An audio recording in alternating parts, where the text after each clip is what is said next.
It happens more and more often, but sometimes I come in here and I read all the news and I get completely blown away. I just get blown away by how crazy it all is. 10 years ago, one of these stories that I have in front of me would have been fodder for 3-4 hours of radio where we analyzed every facet of it. Now there are dozens and dozens of stories every day that have such incredible ramifications, it shakes me to my very core. Look at this story. It just went up at prisonplanet.com about 10 minutes ago. It's going up at Infowars.com right now. Bill would protect big sis citizen spies from lawsuits. And I've given it the headline, a little different from Prison Planet headline, that, shocker, citizen spy networks to be given immunity. And I've gone over the article in the legislation, scanned over it, and it's just unspeakable. This is so the cable person, the phone repair person, the plumber, the school teacher, the doctor, all of the people where you supposedly have attorney-client privilege, doctor-patient privilege, or when you're hiring a company to come in and do your cable, or when you're bringing realtors into your house and they see a reloading kit. We've had that happen to one of our writers, JT Coyote, and they call the SWAT team on you. And I've had a, 12 years ago now, of course, a carpet cleaner saw a shotgun on the wall. I didn't have children then, so I had the shotgun, you know, up on a gun rack on my wall in my studio. I was doing the show out of my house then, the broadcast out of the bedroom, back bedroom. And he freaked out and ran off to call the police, and I was able to call the company and stop it and say, you know, this is Texas. My shotgun's not illegal, but it was like a $300 Defender Winchester cheap pump shotgun, and it just freaked the guy out. And that's the new America right there. And it dovetails with this article out of the Wall Street Journal. In Dallas, the cab drivers are freaked out because now they're going to be put at the back of the line, which is key at the airport, at Love Field, the airport there in Dallas, the city airport, if they don't have a natural gas taxi cab or van. Total discrimination. That's like Nazi Germany. Jews go to the back of the line, or black people to the back of the bus. But, oh, it's an environmental reason. And I mean, these are all just absolute bellwethers, absolute giant red flags of total tyranny. And you add it into the thousands of other surveillance blimps going up and drones and checkpoints and face scanning cameras. It makes my head spin. And then I've got another report here from Activist Post, amazing writers. It's up at Infowars.com. Police trained at FEMA camps are perfectly normal. And they've got the training information and news right here, where the media makes fun of you if you talk about FEMA camps, even though they're admitted in Congress, and the Houston Chronicle's written about them. But then they tell the cops, oh, yeah, FEMA camps are good. I mean, we're in a lot of trouble. Do you understand offshore banks have stolen over $1,000 trillion? And they just announced at Davos they want 100 trillion more, which they can then leverage to 1,000 trillion through fractional reserve banking. I mean, the crime of the century, Bernie Madoff, Ken Lay type people have totally taken over. They set all this up. It's a financial dictatorship. I'm getting chills right now. This is so real. And they're training cops to put us in camps. People that know this is evil and wrong. Heaven help us. Total immunity to the goon squads. Ladies and gentlemen, my father has been approached by Homeland Security to spy on people. He went and talked to another dentist in his office. He said, yeah, they approached me at home. They're approaching all of the, quote, professionals. I've now talked to other professionals. Everybody's getting approached. I mean, they're setting up a giant spy network, and it's pointed at the American people.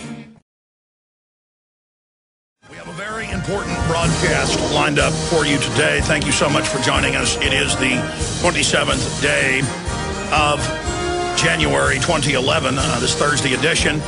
Obviously, tomorrow I will be able to tell you a lot more about the History Channel Secret Society Bohemian Grove special set to air at 9 o'clock Central, 10 o'clock Eastern tonight. And I've got my fingers crossed.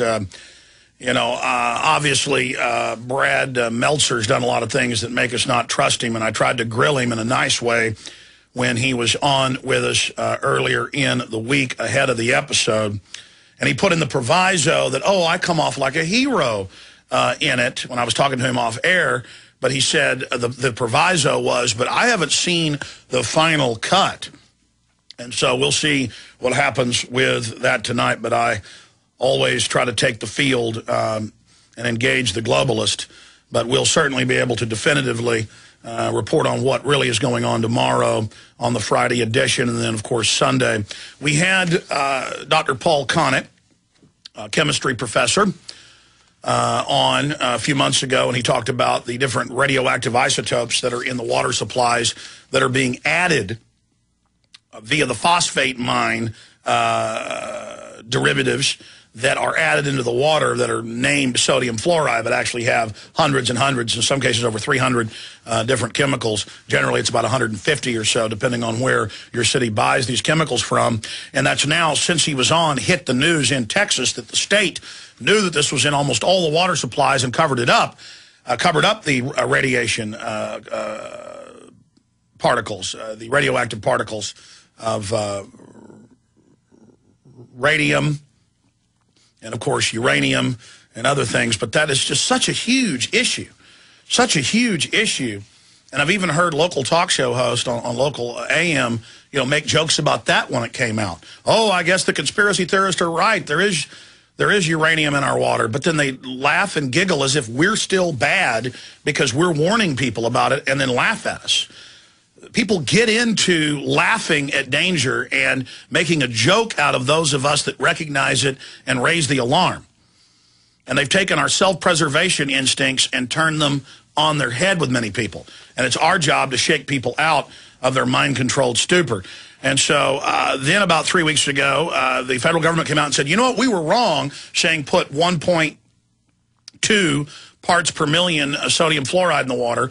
We want to raise the maximum level to 0.7 or to 0.7 from 1.2.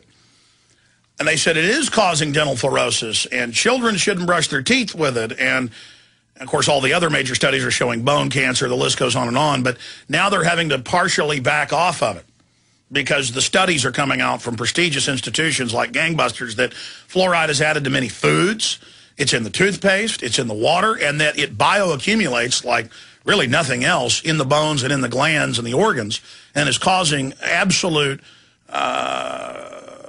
pandemics of serious health illnesses. And Connett, when that came out, was out of the country visiting family. He's originally from England but lives here in the U.S., so we were unable to get him. But he just got back yesterday. He'll be on coming up in the second hour today. And if you've ever had any questions about fluoride or you want to hear it directly from Dr. Connett, he'll be here to break it down. Of course, we've had many other medical doctors like Dr. Blaylock on about what it does to the brain. It's an excitotoxin, and even low levels of sodium fluoride are like adjuvants. They accelerate and amplify all the other free radicals and dangerous chemicals. Very, very, very, very dangerous. And if the yuppies out there could ever stop giggling and laughing and talking about the Super Bowl and actually get focused on real issues, we could have a big effect. Also, later, again, at the start of the show, I said some days I come in here and I see the news and it's like I've been poleaxed. I've been struck by lightning or something. I almost can't talk right now because I know the backstory of the Carnegie Foundation, the Rockefeller Foundation, the Bill and Melinda Gates Foundation, saying openly in countless reports that we've linked to in articles at Infowars.com and PrisonPlanet.com.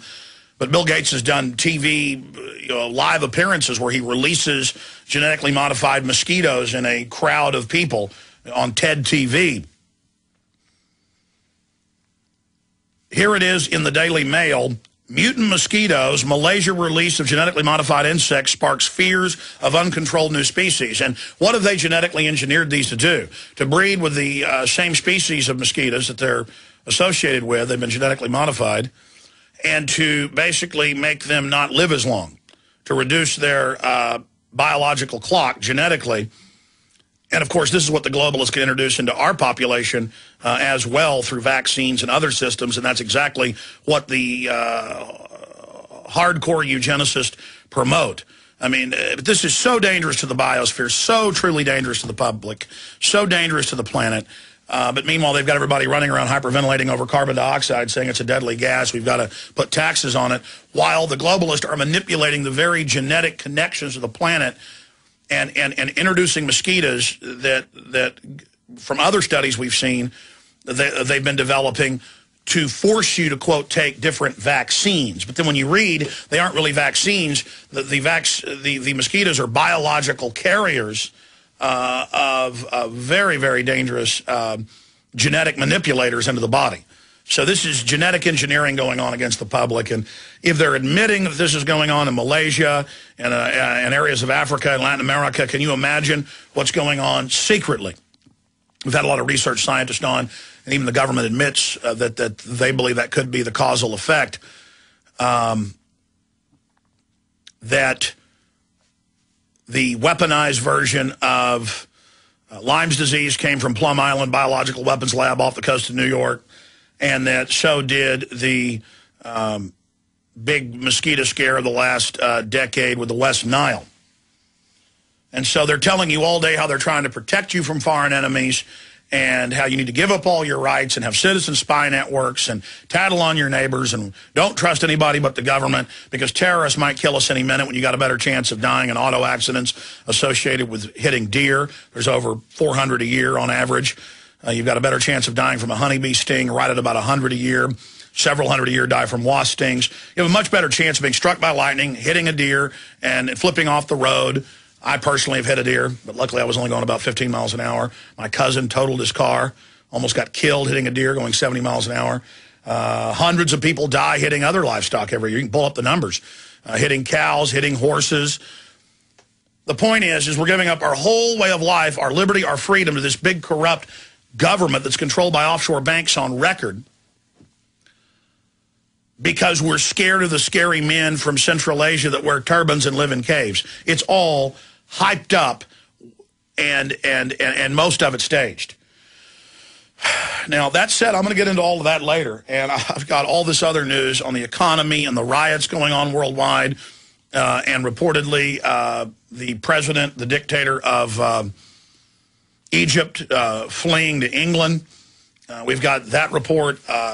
Some of the biggest snowstorms and coldest weather ever recorded on the East Coast right now, slamming in. Obama even stuck in traffic, even the great puppet emperor, 12 hours to get home from work in D.C. Those are the type of reports we've got here, thanks to the, quote, global warming, reportedly, as things are so cold. But this new article, I knew this was coming, but when I saw it,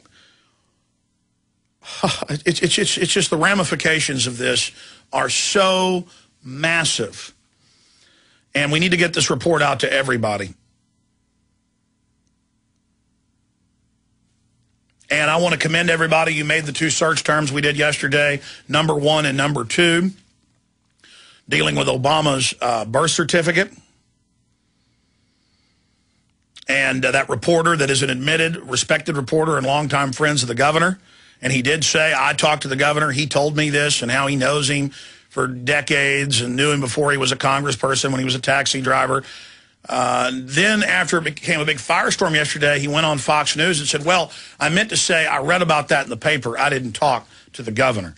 And, you know, was he given an offer he couldn't refuse? Was he threatened? There's no doubt, listening to the audio tape of that radio interview, that he was very clear that he's great longtime friends with the governor and went to Obama's inauguration with him.